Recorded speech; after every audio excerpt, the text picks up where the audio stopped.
Hey there, it's Steve from Serious Keto, and you are not going to believe how I made these puffs.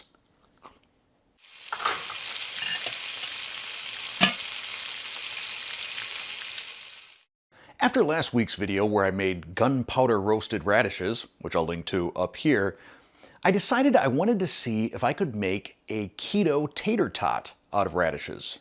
The tater tot recipe didn't work as expected, but as I continued to tweak the ingredients and the cooking time and cooking temperature, something kind of interesting happened. I created these puffs. The texture on these things is pretty crazy. It's so light, so, puffy, it almost reminds me of a popover.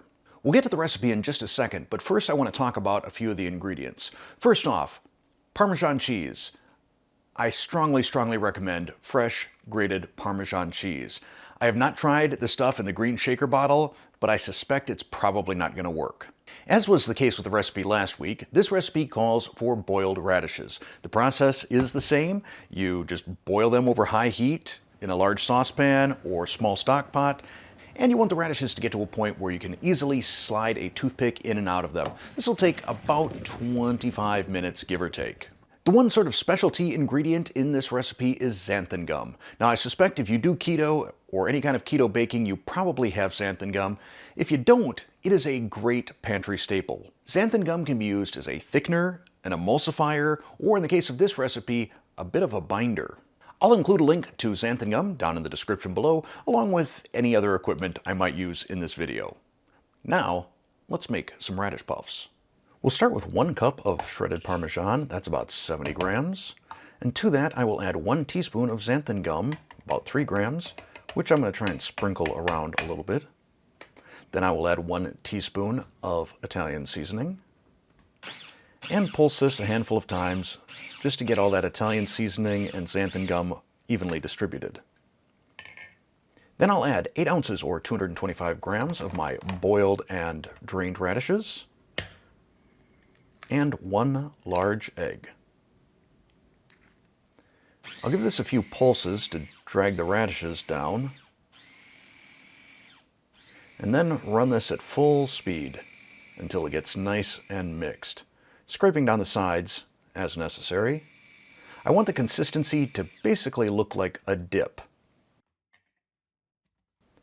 which is what it looks like right here. Then I'm going to use a piping bag. I put it inside a pint glass here just so I can make this a one-person job. And I'm going to scoop my radish paste into that. I'll give this a little shake to compact the paste down, leaving some space there in the tip, which I'll snip off later. And I'm going to let this sit for 20 to 30 minutes so it can firm up. Meanwhile, I will preheat the oven to 300 degrees Fahrenheit, that's 150 Celsius.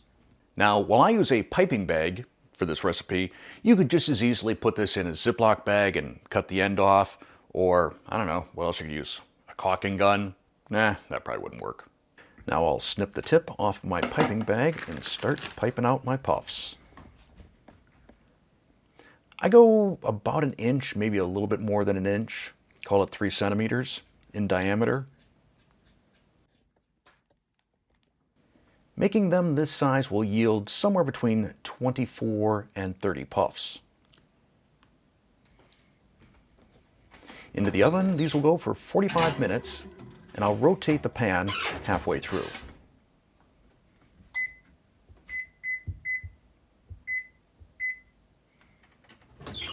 "45 minutes later, here are the puffs.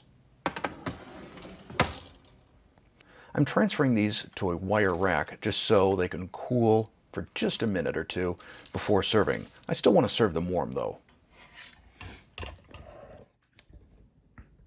It is just crazy how light and fluffy these are.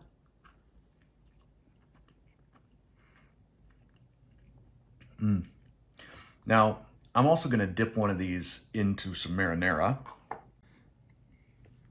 Not the end I bit, so I'm not double dipping.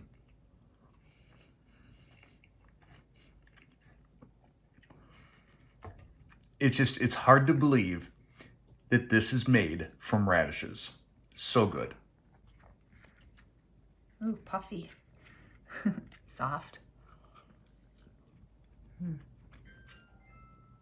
Oh yeah, marinara. Every time you do a taste test, you get a text. You notice that? I see that, yeah. My phone, yeah, it's fluffy and it's good. Italian-y, like, I don't know. Yeah, it's really unique flavor. Good job, Steve, making something unique. I probably did half a dozen batches of these puffs, trying to dial in the time and the temperature so that the outsides didn't burn before the insides completely cooked. Now, if you do find that the outsides are cooking too fast and you still have a lot of radish, kind of uncooked radish in the inside, consider reducing the temperature down to maybe 285, 275, and cooking a little bit longer, perhaps as long as an hour. You may also want to check to see if your oven is properly calibrated, and I'll include a video on how to do that in the end card.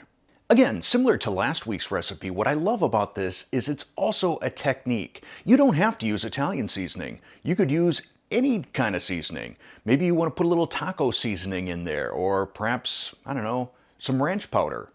I also kind of wonder what would happen if we put this batter into a popover pan. Just given the texture, could we create sort of a radish puff popover? So play around with this recipe, play around with the seasonings, make it your own. If you enjoyed this video, please click that like button. If you're not a subscriber already, please tap that subscribe button, then hit the bell to turn on all notifications. And if you really love this video, click that thanks button. Buy me some more radishes. And thanks for watching.